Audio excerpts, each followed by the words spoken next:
Hindi talaga tumitigil at matindi po ang mga sinabi at ginagawa ni dating Senador Sonny Trillanes. Okay? Kahit na busy sa political dahil tumatakbong mayor yan sa Caloocan City, pero ang kanyang isa rin sa pinagkakabalahan ay yung paghahanap o paghaharap ng mga dokumento na magpapatunay. Katunayan, sinasabi niyang nasa kanya na. Nasa kanya na po ang mga record ang magpapatunay dyan po sa usapin na may kaugnayan sa impeachment ni Sara Duterte at court trial sa ICC ni dating Pangulong Duterte. So itong dalawang ito, okay? Actually, nasabi na ito dati ni Trillanes nung araw pa. Hindi siya titigil hanggat hindi niya na ipapakulong ang mga Duterte. Wow! Antindi, no? Ay mukhang nakakatotoo. Kasi yung Magdalo at grupo ni Trillanes ang isa sa mga complainant, kaya nakulong si Duterte sa ICC. Siya rin ang isa sa mga naglabas ng dokumento do sa article of impeachment tungkol sa mga bank account umano ng mga Duterte laban kay Sara diyan sa impeachment, kaya na-impeach sa Kongreso at ngayon magtatrial sa Senado. Siya rin ang complainant na nag-file ng mga kasong plunder, okay, na may kaugnayan sa illegal drugs laban kay Pulong Duterte, kay Attorney Carpio, ang asawa ni Sara, at iba pa. At ang dating Pangulong Duterte. So, mga korte, mga local court, international court, at impeachment, ang grupo ni Trillanes, yung Magdalo at siya mismo, ay bahagi ng mga complainant, bahagi na nag-produce, naghanap ng mga dokumento sa bangko at kung saan-saang record. So, hindi talaga siya natinag. Kung yung magugunita noong 6 na taon sa ilalim ng Duterte administration, sinira nila si Trillanes. Kung ano-anong mga bintang hanggang sa personal na mga bagay ang mga sinasabi, hindi natinag si Trillanes. Sa halip, ang ginawa ni Trillanes, kinasuhan sila pagkatapos ng term ni Duterte. Sunod-sunod ang mga kasong kanyang ipinail, pati sa mga vlogger. Kinasuhan din nila sa prosecutors patungo na sa korte. Ganon po ang seryosong galaw nitong si dating Senador Trillanes. Sayang nga lang hindi na siya tumakbong national. Baka kung tumakbo ito sa national position, mas manalo pa ito kaysa kung sino-sino diyang kandidato por senador.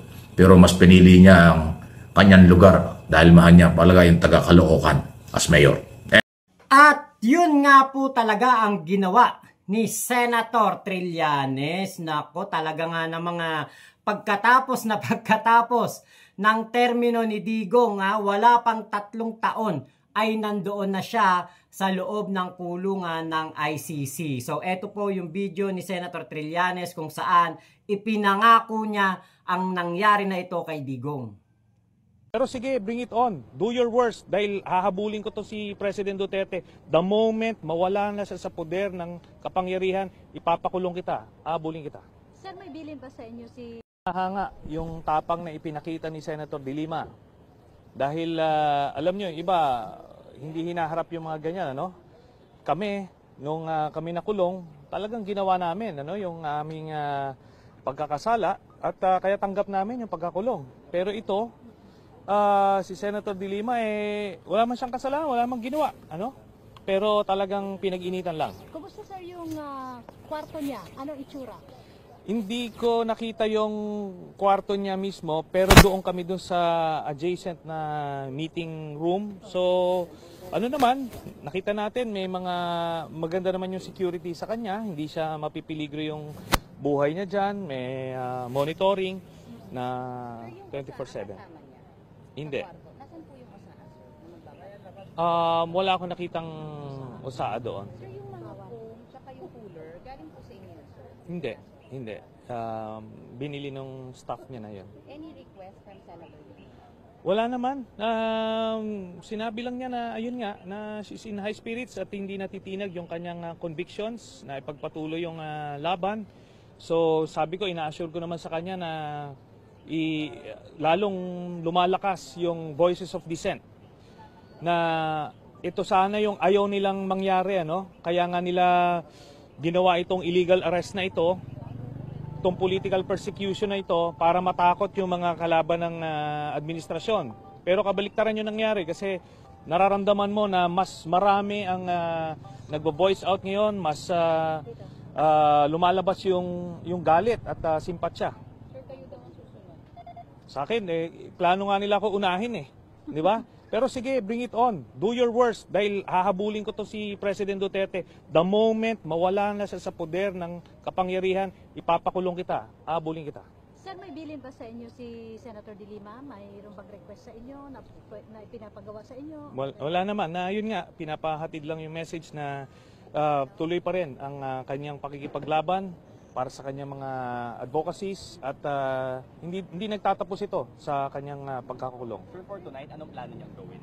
Magpapahinga lang. Nakita ko na medyo hindi siya ganong nakapahinga the past 24 hours. So I believe she's looking forward to having a good night's sleep. So medyo hindi maganda yung health condition niya? Hindi naman. Mataas ang BP daw. Mukhang nakarelax na siya. Mukhang nakarelax na siya. How about sir over the weekend? Anong plano daw niyang gawin? Palagay ko yung mga pamilya niya bibisitahin siya, no? That's what they normally do. Pero ang sa akin magandang ito, yung ipinakita niya will inspire millions of Filipinos. Imbis na matinag ay buhay ang laban. Sir, nagbigay ba kayo suggestions sa kanya how to deal with this? O, di ba? Kung sa pagiging pagkakaroon lang ng isang salita, si Trillanes na po yan. Kaya nga po sa Caloocan, talagang meron pong mangyayaring pagbabago dahil po para maayos ang Caloocan, mawala ang mga kalokohan, kailangan nila ng isang Trillanes doon. Kaya sa mga taga Caloocan, mga tropa pips natin dyan, wag niyo pong kakalimutan sa darating na eleksyon. Etong ating Senador Trillanes na talaga namang paninindigan, katapangan at serbisyo publiko talaga ang kanyang ibibigay sa atin dyan po sa Caloocan. At syempre, wag natin din kakalimutan sa darating na eleksyon. Benhar Abalos, pagdating po sa serbisyo publiko, sa pagkakaroon ng napakagandang track record simula ng maging mayor, congressman, MMDA chairman, DILG secretary, talaga namang punong-puno po ng achievements. Kaya dapat po magkaroon tayo ng isang solid sa Senado. Benhar Abalos po yan. Anyway, so kaya ko ito binabanggit, pinag-usapan ngayon kasi nagkatotoo yung lahat ng kanyang sinabi. Dati kasi sinasabi niya at ayaw paniwalaan siya na meron siyang dokumento, meron siyang ebidensya laban sa mga Duterte. Noon ay hindi niya mailabas kasi nasa poder ng kapangyarihan si Duterte, walang mangyayari talaga. Kaya nga siya napunta ng ICC, International Criminal Court. Nagkaroon na resulta ngayon dahil nakulong na si Duterte. Under trial, tingnan natin kung ano mangyari. Itong impeachment na malapit na. Hindi biro yung article of impeachment. Kasama dyan yung mga bank account na meron na siyang record. Hindi ko alam kung paano yun nakuha niya. Meron daw siyang record na ipipresenta sa trial ng mga bank account kung magkano ang mga bank account ng mga Duterte, especially ni Sara at ng dating Pangulong Duterte. Joint account yan. Kahit anong denial, pero yung bank record, hindi ko kasi pwedeng i-deny yung bank record At saka yung bank record, hindi pwedeng itago yan pagka merong order ang impeachment court na ilabas ang dokumento na original. Ayan po ang matindi. So, anong tingin ninyo ito? Hindi naman siguro personalan, pero alam naman natin, humantong sa personal dahil matindi ang pagmumura, panlalait na ginawa ni Duterte at ng mga Duterte followers kay Trillanes ng panahon yon, ng 6 na taon. Ngayon, wala siya sa gobyerno, nanindigan pa rin, ibang klase. Actually, dapat ang gagawa at gumalaw sa ganitong klase mga investigasyon at iba pa, dapat gobyerno. NBI, PNP, or DOJ. Pero hindi. Si Trillanes na wala sa gobyerno ang nanguna at siyang gumawa nito. Ano inyong masasabi? Any comment sa isyong ito? Na tama ba ang paninindigan? Tama ba itong ginagawa ng Trillanes? Kaya siya ba ay dapat suportahan? Kapanipaniwala ba ang lahat ng dokumento at kanya sinasabi? At kung ano ang pagpapatunay na ipaliwanag ko na po. Nasa inyo na po yan. Please like and share ng ating video. At doon sa hindi pa, subscribe dito po sa aking mga channel. MA Pinoy TV, at yung isang channel ko pa, Mike Abe Opinions. Okay? Kaya nga po, 'di ba, nakita natin noong nasa nasa Senado, ito nga si Digong ay at ease siya kasi nandoon si Bato de la Rosa, nandoon ng kanyang mga kaalyado, nila Jinggoy, 'di ba? Pero nung pong nasa Kongreso na at natanong-tanong na doon si Digong, 'di ba, merong punto na kung saan gustong batuhin o pukpukin ng mic ni Digong si Antonio Trillanes kasi nabuking yung pong mga bank accounts daw po nila ni Sara na nakakatanggap daw po ng pera mula po sa sa mga drug lords daw po, galing sa illegal. Actually, ito ngang si Harry Roque, nadulas nga ito sinabi nga niya na financial resource ay binibigay ng mga taga-Pogo kay Digong. Kaya po alam nyo, sa totoo lang, kung wala naman talaga silang itinatago at wala naman silang kumbaga kinakatakot na mabubuking, na meron silang mga malalaking halaga na pera sa kanilang mga bangko, 'di ba? Bakit ipinasa nila yung batas na yung bank secrecy law ba 'yun, yung para hindi masilip ang mga laman na pera sa bank account ng isang tao. Kasama na po ang mga politiko diyan. Yan ay naging batas nung panahon ni Digong. Kaya po dito, kumbaga, doon lang tayo sa tama Kung wala kang kinakatakot, malinis ang konsensya mo, na lagi namang sinasabi ni Digong at ni Sara, 'di ba? Bakit ganun? Bakit parang meron silang pinangingimian, parang meron silang tinatago. 'Di ba? Sabi pa ni Digong sa Congress hearing, sa Quadcom, sabi niya, mahirap lang daw siya. At hindi naman daw siya mayaman. Umaasa lang daw siya sa pension. Ngayon, kung magpapabalik-balik daw siya, Manila, Quadcom, Davao, Manila, pupunta siya ng Quadcom, wala daw siyang pamasahe. Ngayon, meron nga din sinabi, kung meron bang magbibigay ng pamasahe mo, okay lang ba? Di ngayon,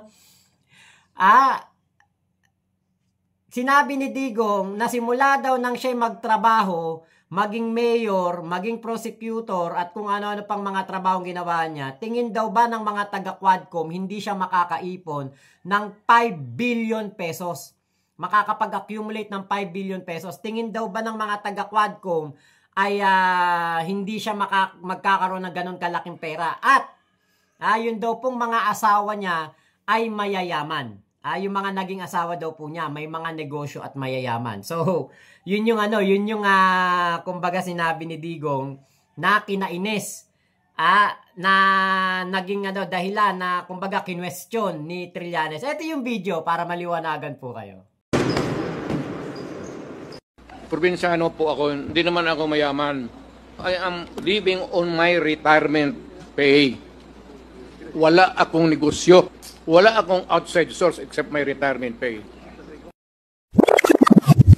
I was born in 1945. Nagtrabaho ako. Lahat ng trabaho, lahat ng hirap.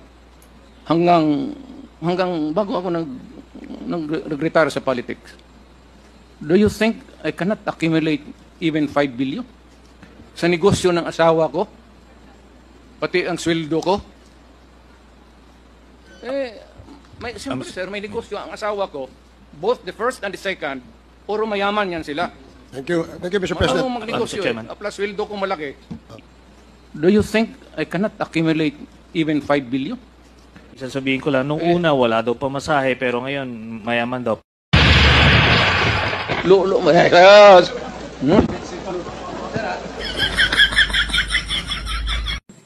O diba? Kaya pikon na pikon si Digong kay Trillanes kasi nga po hindi pa presidente si Digong, talagang marami nang binubuking ng mga ng mga bank accounts, mga bahay na naglalakihan etong si Trillanes kay Digong. Kaya po kumbaga parang mortal na kalaban ni Digong etong si Trillanes Pero 'di ba?